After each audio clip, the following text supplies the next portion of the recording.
Show you how to tie the Swimtrue mouse.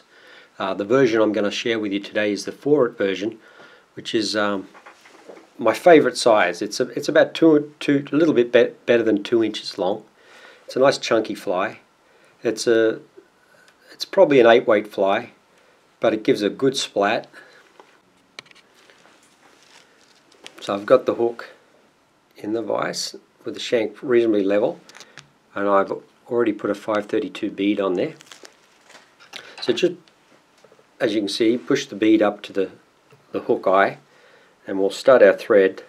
This is the flat nylon thread that I'm going with. Pretty much you can use whatever thread you like. It's not that important. It's a big fly, so any thread you're comfortable using. We are using foam, so it's a good idea not to have something too thin that's going to cut that. So our first task is to add a tail, and I'm using ultra chenille, which is going to look like that. I've got probably 3 to 4 inches there. Just tie that in. And we want to come down far enough so when we attach the foam body, it's gonna have some gap between where the tail ties in and the hook shank, because that's important, because we need the hook shank to help the fly self-right itself, hook point up, because this is a wide gap hook. So it's quite a feat to get this fly to fish hook point up. We need all the materials working together to achieve that. So firstly we're going to wind the tail down the bend, so when we hook point up you can see that tail's got some distance from the hook shank. So that gap's important, because anything lower than where the body's tied in will obviously help. Just coming up with a few ideas on how I can explain how you get a nice shape. If you use the two 4-aught hooks and have like a 3/8 gap at the eyes and just overlap where the barb hits the bends on both hooks, and that gives you pretty much the shape I'm using. And the fattest part of the foam at the back is around the hook point.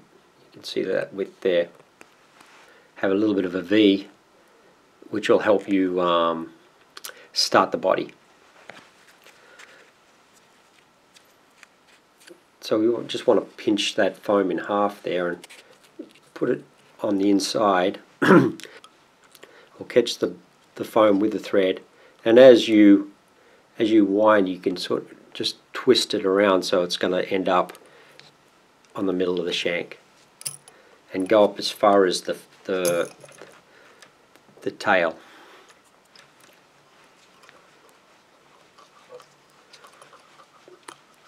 Now if we were to tie the body in down here, we'd actually have to add more weight to override the hook bend. So the further you go up the bend, the less weight you need on the shank of the fly, which again, you don't want to add more weight than you need to.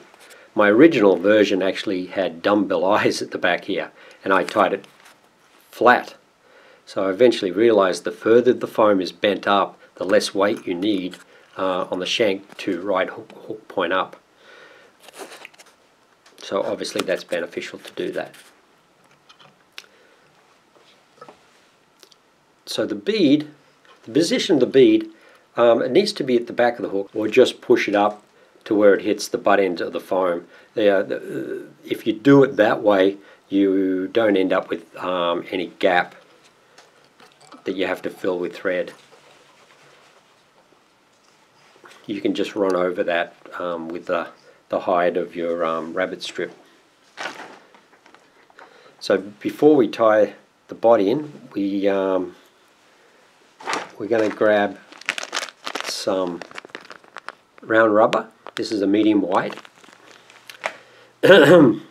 And I've gone with 5 strands, and I've just put an overhand knot at the end and just trimmed it, so I've got like probably, I don't know, a little under ½ inch. But you can fine tune that when you finish the fly. So we're going to tie them on the butt end of the foam, and the length, I think, sort of from the hook eye to the hook point for the knot, something like that. I mean, you'll get an idea when you see just have a look at the fly as you're tying it to what's going to look good, and you can just shorten that. But I'm thinking about the hook shank length's a good length to do that. The reason I tie the knots first is because it's hard to get the knots even if you tie it after you just tie the legs in, the rubber end. Where if you have the knot there, it makes it a lot easier to line those knots up.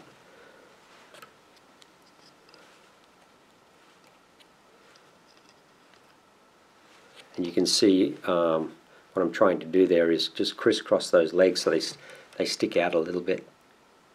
See that? And make sure the knots are around the same. You can pull that to line them up. I'm happy with that. So once you're happy, you can just wind up right up to the foam.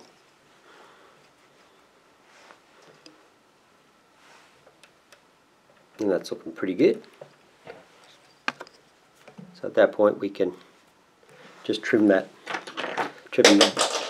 butt ends of the round rubber by just pulling it slightly and then just trimming it, and it'll just retract out of the way there.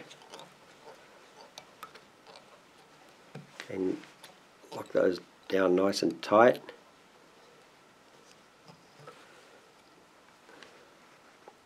And our bodies, we're using the cross-cut white Sonka strips, and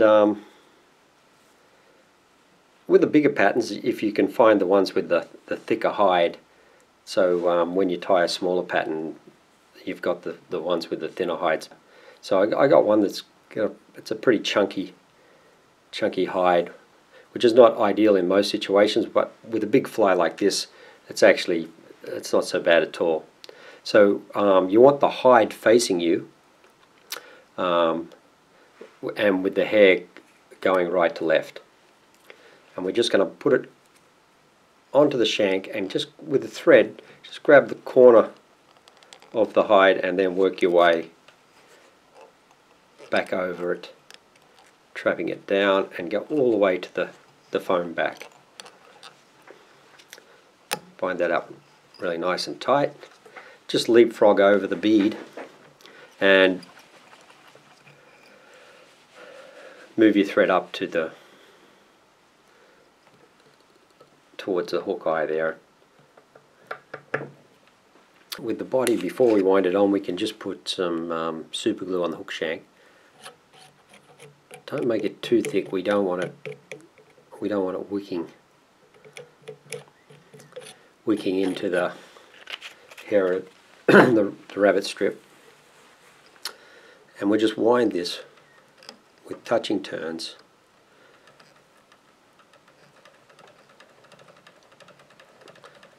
up towards the hook eye, and leaving that good 1/4 inch of bare shank, and just trap that down with a couple of nice tight wraps and trim off your tag end.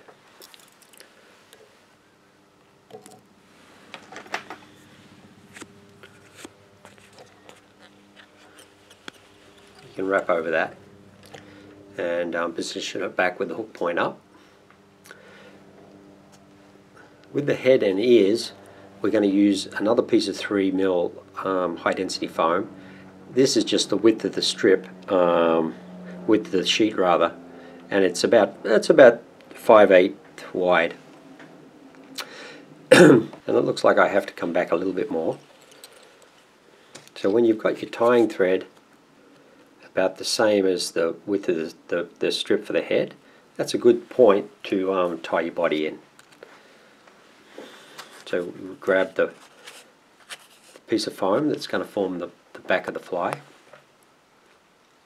And again, the tighter we have this to the hook shank, the more weight we need to make this fly self-right. So what we want to do, we want to have a loop. So we've got probably, I like around 1/4 inch, maybe a little bit more of a gap. We don't have to worry about that being a problem when a fish grabs it, because it just compresses that foam out of the way. But it gives the illusion of more bulk. It does a few other things that we're going to talk about as we tie the fly, but for the most part now, just loop it so you've got that nice bend. Just grab your foam with sort of medium tight wraps for a start, and then when you capture the tip of that foam, you can wind back with nice tight wraps, and to maintain that that head gap. So we can probably go back another turn, then wind that down really nice and tight. So you can just check underneath there that your body, your underbody is tied in at the same point as the foam. So you don't want a little gap there with thread. So that's good, and make sure your hook point is in the middle of the body. If not, make the adjustments before you go any further so you're happy with that.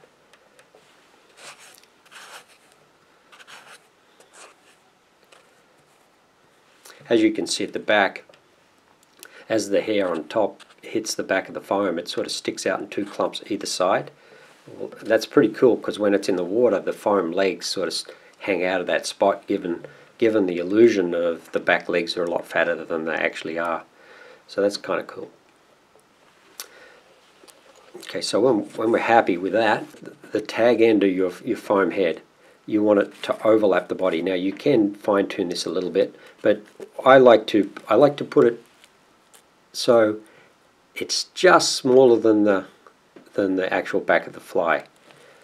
So this tag, it does 2 things. So we'll just trap that down with a loose wrap and then a firm wrap, just to show you guys what you're shooting for.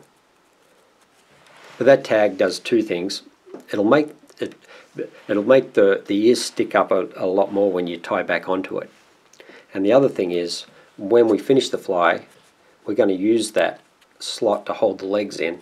Also, we're going to glue this back, the head tag to the body, and it's really going to secure that back, so it can take a bit more of a hiding as far as the fishing of this fly go. It'll just make it a bit more durable. So pinch the foam down and just work your way to the hook eye. You can just pick that foam up out of the way and see how now I've got that right up to the hook eye and there's no gap. That's exactly where you need to go. Find it down all the way.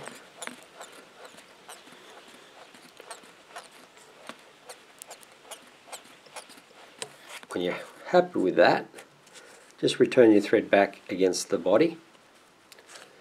And for the underhead rather, we're going to use a woolly bugger chenille in a grey.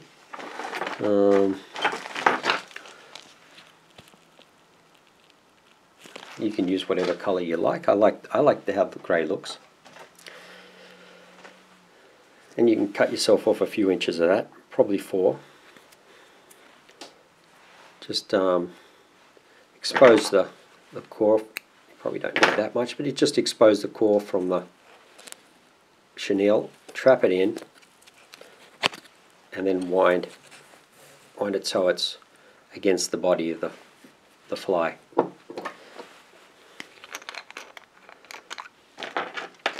Now we can apply a good blob of head cement to that.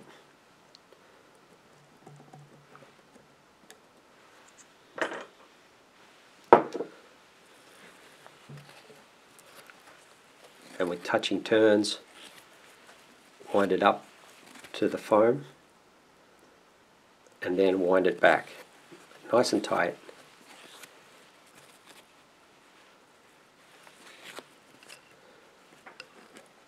I like to just wrap the thread around it a couple of times like that, and then just bring it over the top of the head, trapping it in.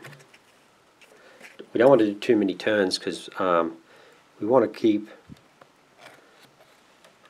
the least amount of thread here as it's possible.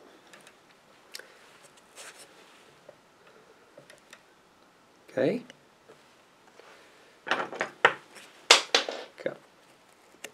Just trim the tag end off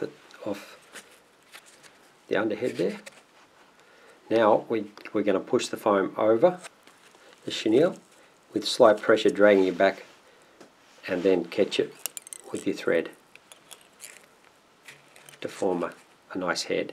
And you can see as you pull down on that nice and tight, that this part of the foam tag is going to make the ears of the fly, and it's nice if it just sticks up like that. Just reposition that a little bit so you see that.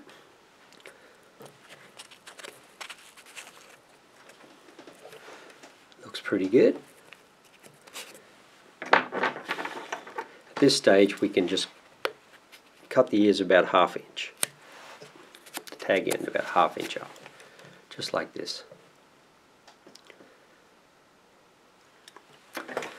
Now for the front legs, we're going to use another strip of the round rubber, medium. This again is five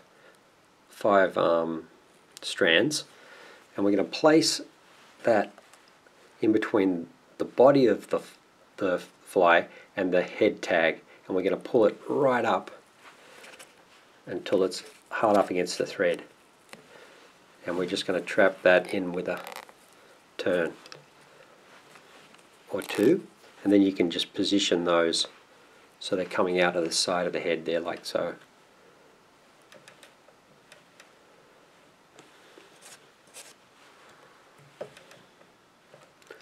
Okay, a couple more threads just for good measure, a couple more turns rather. It's looking pretty good. And for length, I like to trim them so that they're just level with the bend. Just cut those off individually, drag it back about level with the bend, snip it. At this stage we can throw in a whip finish behind the legs there.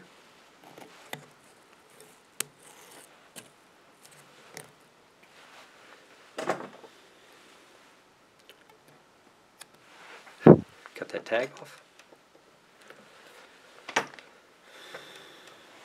So that's how the fly is looking so far.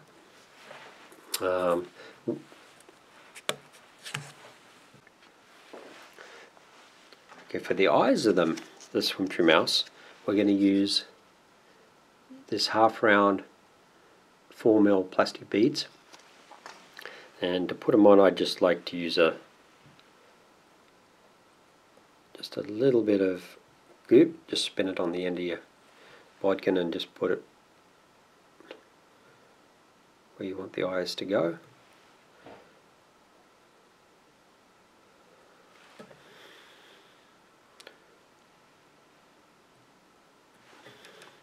Little dollop there. Usually there's enough glue on the end of the bodkin to grab your plastic beads. If they're not, just put a little bit on. Pick up your bead with the end of your bodkin and just place it on where it needs to go. Just push them down. Try and get them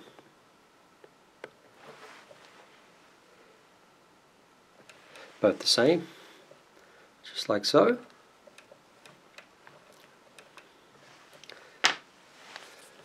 So let's just give a look at the front end of this fly, so that the tag end of the head, we're going to make a slot or a cut right in the middle. I don't know if I can show you that, but I'm making a cut right in the middle, and you see how that'll just separate a little bit, and just cut the corners off to give the appearance of an ear.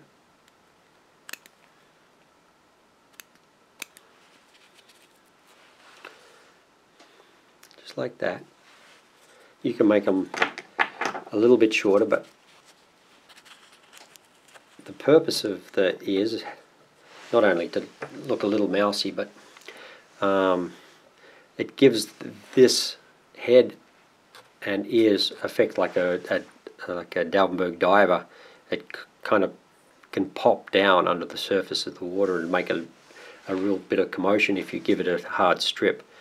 The other point is, if this, for whatever reason, when it lands in the water and it doesn't self-right, as soon as you move this fly forward, the ears are just going to push the water and flip the fly up anyways. But usually, if you've tied it right and you've got enough loop in the back of the fly, it will just self-right as it hits the water, especially after the fly's been wet. So now all we need to do is we can release the legs on the front. So when it's just sitting there, it just gives the illusion of movement. And I suppose all we really need to do now is just to add a bit of head cement on the thread underneath the body.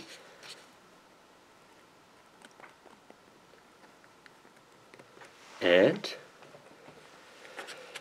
add a little bit of super glue underneath the butt end of your head to attach it to the body of the mouse, and that'll give it a lot more durability. So we can just peel it back, put a good blob of super glue there, and then just push back on the tag and give it a few seconds to dry. And that's pretty much the fly done. Again, I've done small refines over the years. Rainy's flies have a version of this fly in a smaller size. I think it's about a size 2 that they sell, the Swimtrue mouse. Oh, I almost forgot. So the last thing we really need to do is trim our ultra chenille tail. So I'll just flip the old mousey around so we get a better look at it. So I like to trim the tail about a hook shank and a half long, somewhere around there. And all we need to do there is hit the end of it with a flash of the lighter, and that's our 4-aught mouse, Swimtrue mouse.